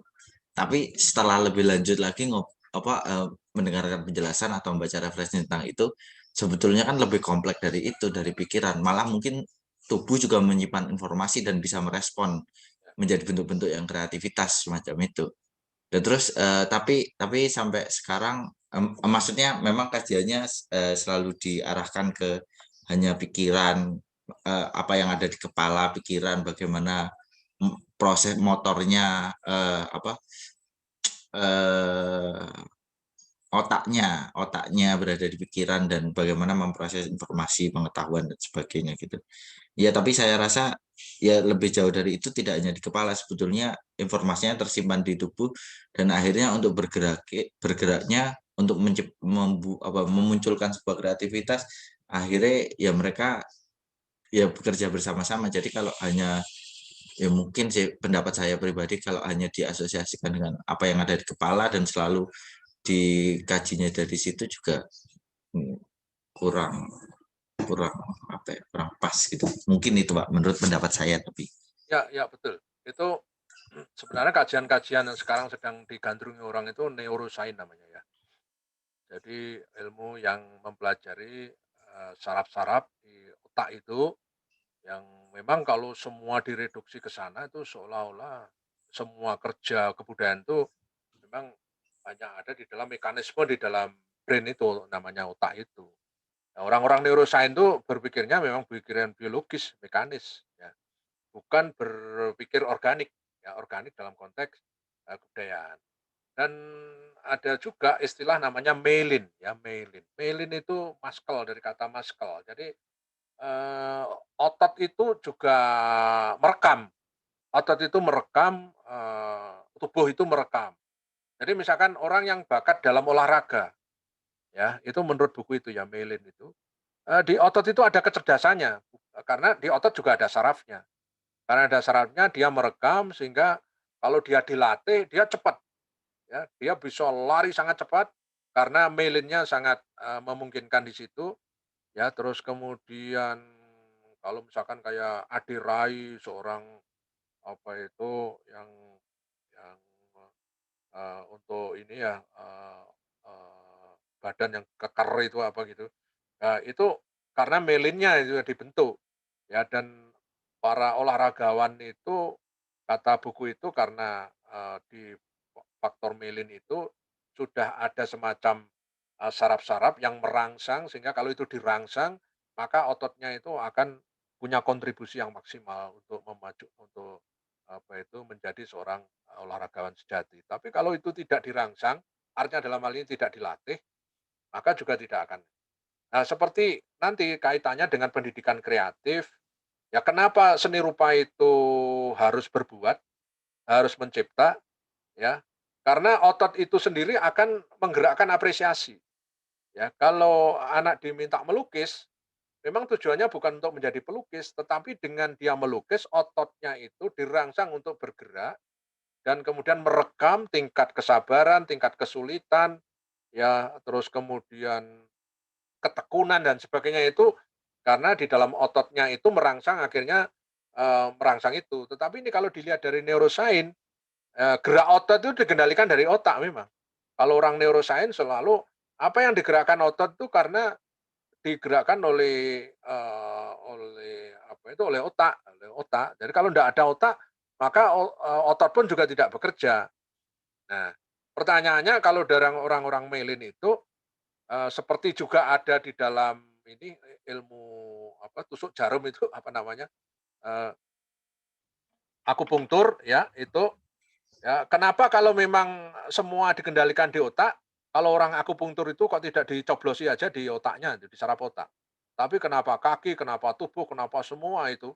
Karena pengertiannya akupunktur itu seluruh tubuh itu mengandung, apa ini, titik-titik yang bisa merekam apapun dari luar, yang kemudian bisa apa, diolah di dalam tubuh energinya itu. Dan itu saya dulu sering dialog dengan dokter dokter memang spesialis itu dan saya, pernah menjadi pasiennya yang cukup lama. Ya sekarang agak males ya karena sudah sehat sehingga, eee, itu dulu sembuhnya itu pakai itu. Misalkan, pernah saya ceritakan juga kan enggak saya juga di S2 atau di mana saya pernah cerita, saya itu dulu pernah ada kayak gangguan kalau membaca cepat cepat ngantuk gitu, cepat ngantuk dan cepat lupa gitu. Padahal dulu kalau baca bisa berjam-jam dan bisa, wah, bisa lupa waktu. Nah, tiba-tiba kok ada satu masa membaca itu cepat ngantuk, satu halaman, 2 halaman itu sudah males gitu. Saya bawa ke dokter katanya jawabannya saya stres katanya. Saya tanya, "Stres itu apa, Dok? Ciri-cirinya orang stres?" "Bapak apa ya, makannya kurang enak." "Oh, enggak, saya makan tertib, enak malah malah sering makan saya." "Terus apa lagi, Pak?" "Bapak sulit tidur." "Wah, tidur kalau sudah ada bantal saya langsung tidur."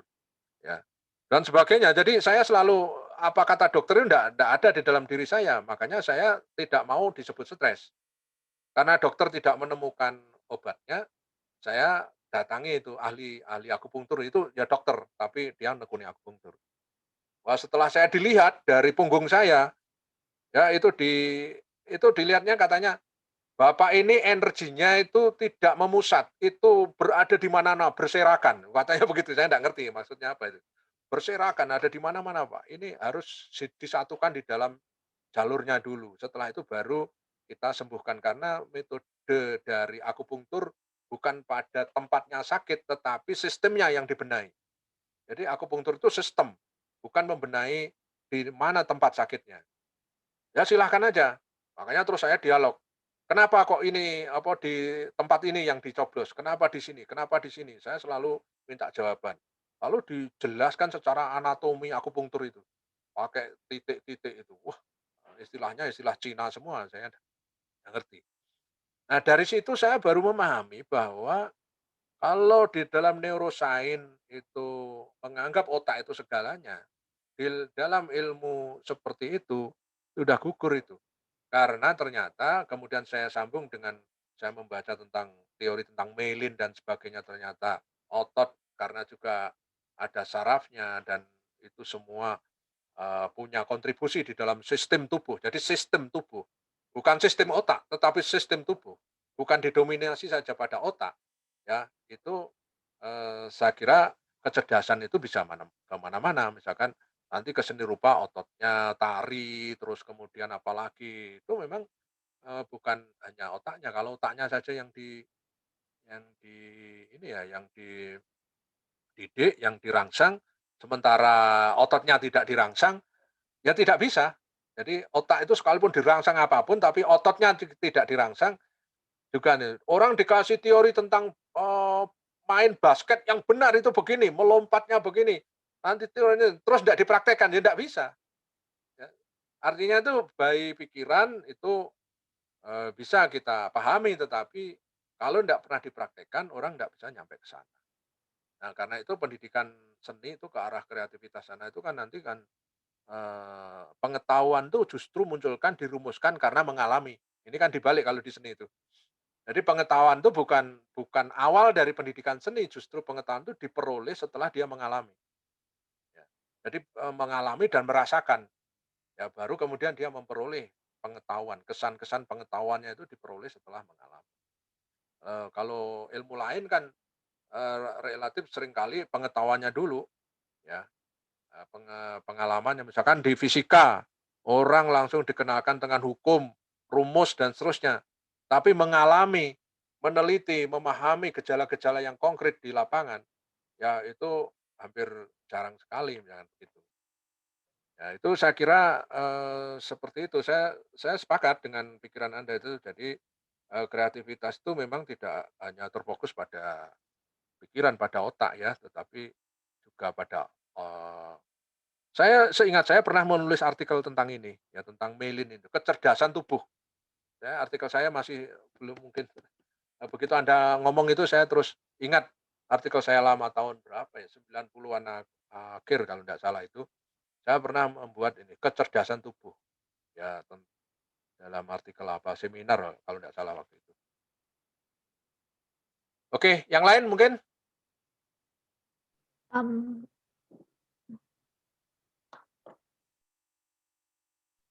saya Pak. Ya ya ya, si siapa ya, Sprita. Iya, jadi dulu itu saya baca buku psikologi seni itu katanya kan kreativitas itu perlu ada kelayakan. Nah, saya bingung gitu, masih masih ngerambiang kelayakan di sini tuh maksudnya apa? Toh sekarang itu jadi semuanya sangat bebas gitu, Pak. Kayak yang Bapak share yang Tompi itu, kalau mereka sempat ngomongin gimana manusia itu bisa dimanipulasi.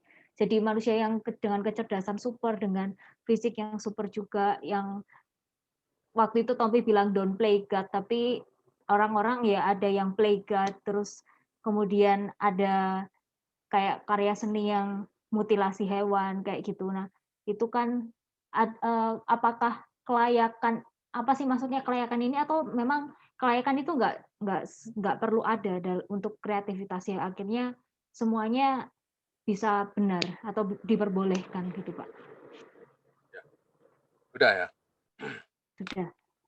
Ya, jadi gini, eee, Anda harus membedakan antara proses dan hasil dan implikasi.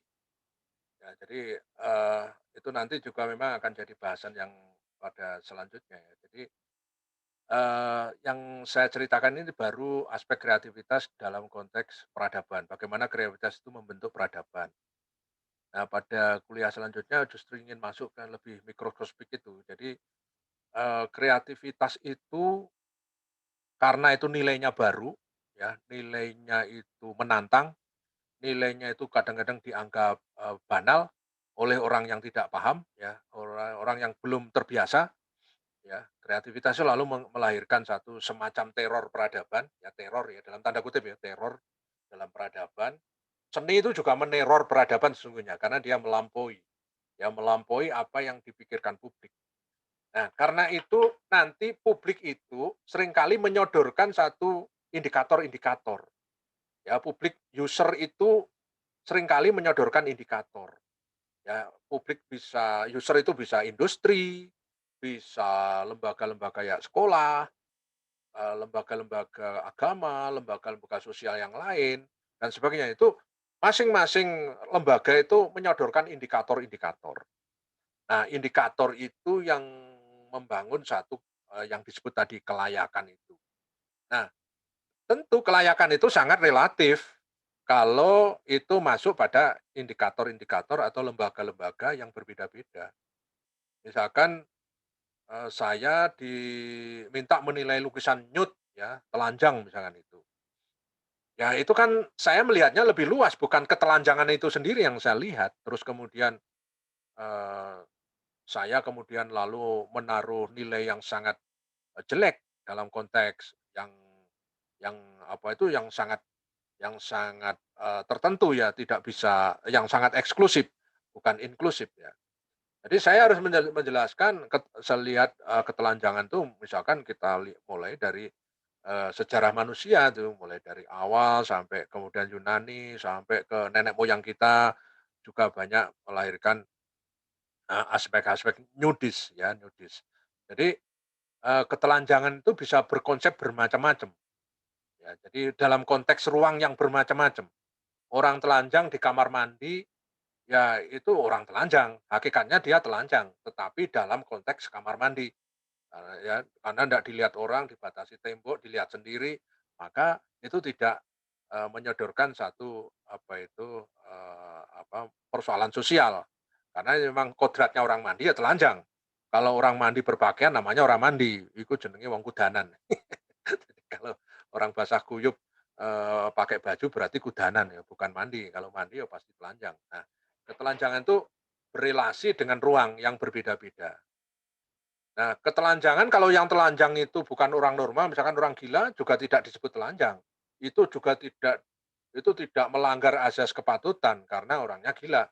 Ya, jadi faktor-faktor ketika kita melihat sesuatu soal itu memang betul-betul harus dilihat. Nah, si Tompi saya kira itu sedang, membicarakan tentang tantangan kreativitas yang struktural, banal, ya mulai dari banal yang struktural sampai kepada yang out of the box, ya itu, memang akhirnya pada akhirnya menjadi produk apalagi musik, itu juga akan disodorkan oleh dunia sosial itu, semacam indikator-indikator. Nah, ya indikator itu bisa disebut dengan kelayakan. Kalau itu masuk dapur rekaman yang disebut musik yang layak kayak apa? Itu karena perspektifnya orang yang menjual produk musiknya. Film akan menjadi film yang box office, itu seperti apa layaknya? Itu ada indikator-indikatornya, ada pertimbangan market, pertimbangan ini, pertimbangan itu, ya. Jadi ada pertimbangan-pertimbangan seperti itu. Nah, jadi ini kalau sudah menjadi produk, memang tantangannya berikutnya, nanti ada, apa itu, nah itu dalam konteks ini nanti kuliahnya di sini, kosmologi kreativitas. Jawabannya ada di 4 ini nanti. Tapi tidak apa-apa, ini sudah saya terangkan duluan, tapi nanti akan kita dalami. Kosmologi kreativitas itu, nanti kreativitas itu ditantang di dalam dunia yang lebih luas lagi, bagaimana kreativitas itu selain berkontribusi, tetapi juga akan, apa itu, direspon oleh banyak kalangan yang tidak sepenuhnya itu bisa langsung diterima, bahkan malah kreatornya dikucilkan, bahkan dipidanakan dan seterusnya. Jadi orang yang kreatif itu memang orang yang lunatik, kata kata seorang ilmuwan Amerika itu, saya lupa namanya, dia menggunakan bahasa lunatik. Lunatik itu, ini, apa, batas antara waras dan gendeng. Ya, jadi orang kreatif itu orang yang lunatik. Ya ditarik ke atas sedikit, ya, dia itu, wah itu, ada warasnya. Tetapi diseret ke bawah sedikit, dia ada gilanya. Jadi memang di tengah-tengah antara waras dan kegilaan, ya. Jadi juga ada judulnya itu kreativitas dan kegilaan. Waduh, ini saya terus tiba-tiba ingat banyak buku itu. Kreativitas dan kegilaan, ya. Creativity and Madness. Apa sih, punya lupa pengarangnya, buku lama soalnya itu. Ya, jadi, eee itu buku yang menarik juga itu ya, kreativitas dan kegilaan yang dibahas karya seni itu, ya. kreativitas dan itu buku tahun-tahun 80-an itu buku itu. Ya. Terus itu yang nanti akan saya kaji lagi dalam pertemuan yang berikutnya, karena ini penting agar nanti Anda tidak ceroboh. Ya, selalu kalau kita memproduksi sesuatu tantangannya kemudian, kita ada di dalam tadi dunia sosial itu karena orangnya kan bermacam-macam. Ya saya pernah ada mahasiswa S1 waktu itu, mau TA lalu gambar orang telanjang, melukis telanjang, ya telanjang perempuan yang erotik gitu, ya. Karena konsepnya sebenarnya baik konsep dia cukup ada alasan ya, tetapi saya mempertimbangkan kosmologi kreativitasnya. Dia berada di suatu, apa itu, dunia kampus yang kebetulan ini,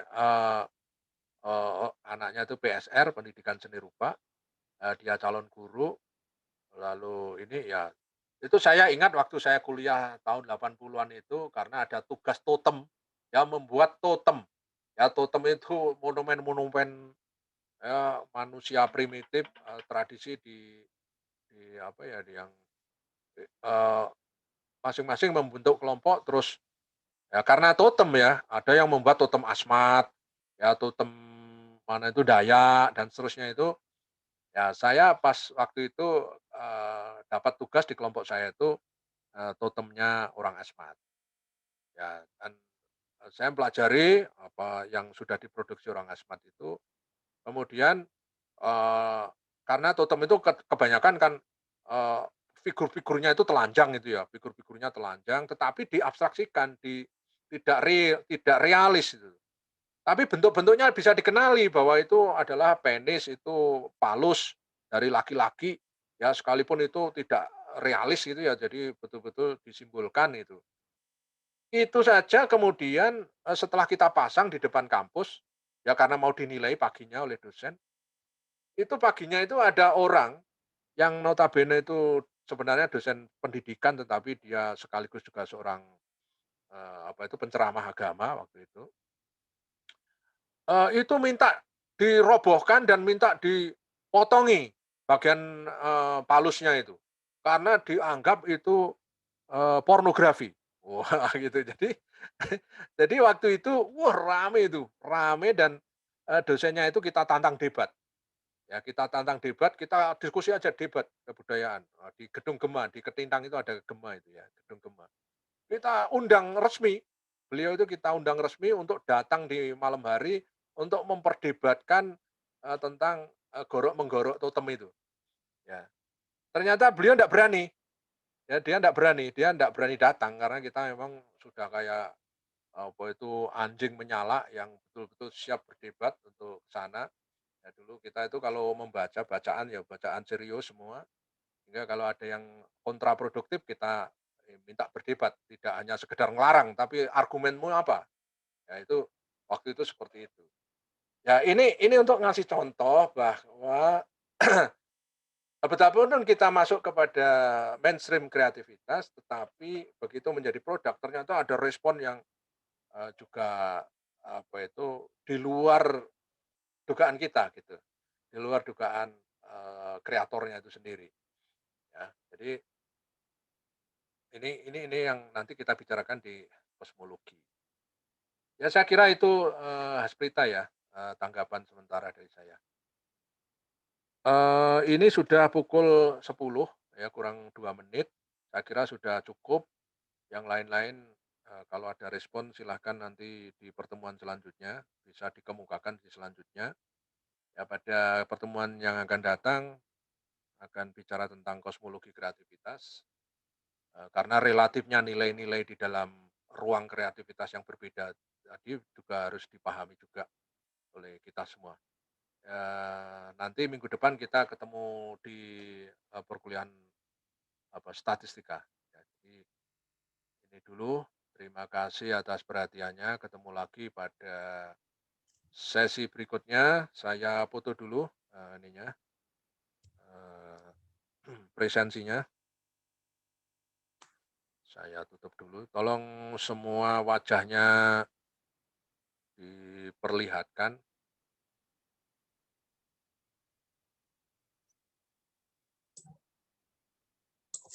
Ini 17 ya yang muncul 16.